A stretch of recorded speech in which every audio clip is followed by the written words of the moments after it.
லஞ்சுக்கு வந்து இன்ஸ்டன்ட் பிரியாணி தான் பண்ண போறேன். ஹைதராபாதி இன்ஸ்டன்ட் பிரியாணி. அது எப்படி இருக்குன்னா இங்க பாருங்க.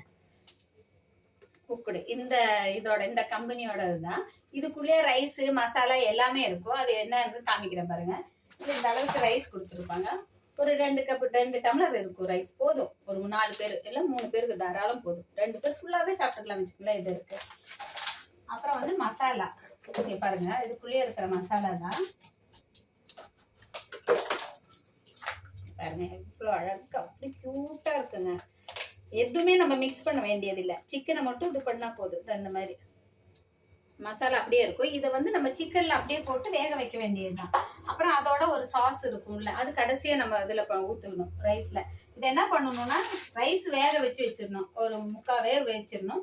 சிக்கன் இந்த பேஸ்ட்டை போட்டு நல்லா வேக வச்சுட்டு அது சிக்கன் 3/4 வெந்த உடனே இந்த அரிசி அப்படியே அதுல தம் போட்டுட்டு இது பண்ண வெங்காயம் வறுத்து போட்டு முந்திரி திராட்சை நம்ம விருப்பப்படி போட்டு இறக்க வேண்டியது. தம் போட்டு வச்சேங்க பாருங்க எப்படி இருக்குன்னு.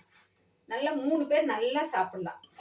சிக்கன் மட்டும் நம்ம வாங்கினா போதும். வாங்கிட்டு கழுவி வேக வச்சுட்டு அந்த மசாலா அதில் கொடுப்பாங்க. இப்போ லெக் சிக்கன் கிரேவி ரைத்தா அதோட ஒரு முட்டை வேக வச்சுட்டேன். இதுதான் இன்னைக்கு நம்மளோட லஞ்சு. இன்ஸ்டன்ட் ஹைதராபாதி பிரியாணி. செம